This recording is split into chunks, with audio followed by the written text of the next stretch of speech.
4ই মে পশ্চিমবঙ্গের বিধানসভা নির্বাচনের রেজাল্টের ঠিক পরে যখন নতুন সরকার ক্ষমতায় আসে তখন আমরা প্রত্যেকে একটি নতুন জিনিস লক্ষ্য করি যে পশ্চিমবঙ্গের কলেজ রয়েছে সেইখানে যে সংসদ ছিল সেটি বদলে যায় এবং তার বদলে আসে এবিভিপি নামে একটি নতুন ছাত্র সংগঠন।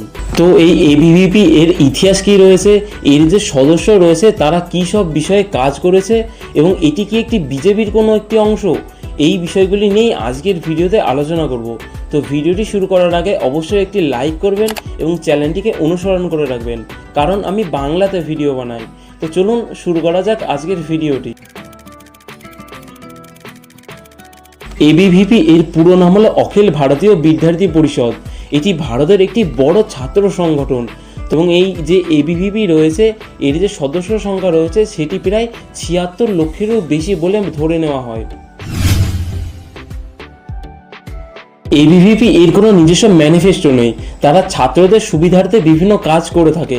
যেমন আমরা বলতে পারি যে কলেজের ফি রয়েছে সেটি বেড়ে যাওয়া, বিভিন্ন যে হোটেল খরচ রয়েছে অর্থাৎ যে হোস্টেল রয়েছে তাদের যে দাম রয়েছে সেটি বেড়ে যাওয়া, বিভিন্ন বৃত্তিমূলক পরীক্ষা এবং পরীক্ষা পদ্ধতি নিয়ে তারা আলোচনা করে থাকে এবং সামাজিক দিক থেকে দেখতে গেলে যেমন রক্তদান শিবির, বিভিন্ন মানুষের সাহায্য করা, এইসব বিষয়গুলি তারা সামাজিক ক্ষেত্রে কাজ করে থাকে।